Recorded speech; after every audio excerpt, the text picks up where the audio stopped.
Okay, once we've got the block set up, the next thing is to actually create the tool paths that run over this. So you go to 3D modeling and you go to parallel. Okay, so in this dialog box, we need to set up a few things. The first thing we need to do is to select the tool or create the tool type. It's a ball-nosed cutter, so the settings are tool's 130mm long, distance to shoulder is 100, the actual cutting length is 88mm, shoulder length is 88mm, and the diameter of the tool is 12mm. Gives you a simulation of the tool, you click OK, click OK.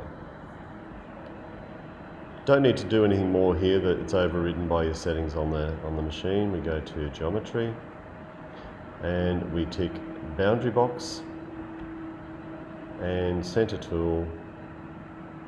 Only thing we need to do here is to click on that to avoid some surfaces. So we click on here, here, shift and trackpad, click on that surface and that surface to tell the CNC software not to machine those areas. So I'll go back to little house.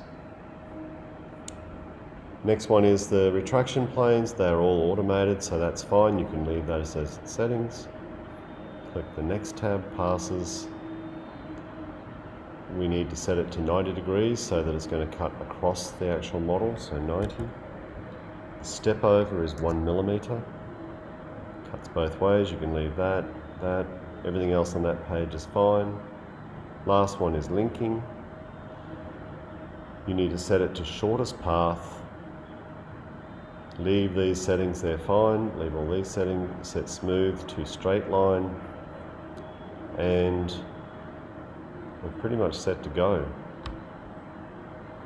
You'll see a toolpath come over your job, so let's just quickly check on that. If you go up to simulate, and if you click on here, you'll notice that we're starting to machine from the back of the job, which is what we want. It's going to give you a simulation of how it's going to cut right through the job, right up to the nose of the car. If we go to the top view, you can get a fairly clear idea of how that's going to machine. So if we went back, starting again, it's going to machine right through the vehicle and give you a final thing. So if you wanted to see what it would look like with stock, this gives you a fairly clear indication of what it will look like once it's machined out of the balsa, which is very similar to what has actually happened out on the CNC table as part of the finished machining. So once you get to that stage, close. Last step is just to put out the processing. It's already set with a name here. All you do is click OK. It's going to be set to the desktop. I'll just put mine on the desktop.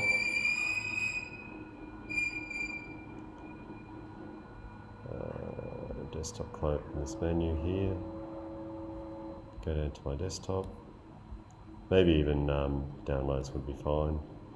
I'm going to change it to NC, the type of file that our machine understands, and click Save. You may find brackets, which is a likely thing. It's going to show you the G-code if you wanted to pan through.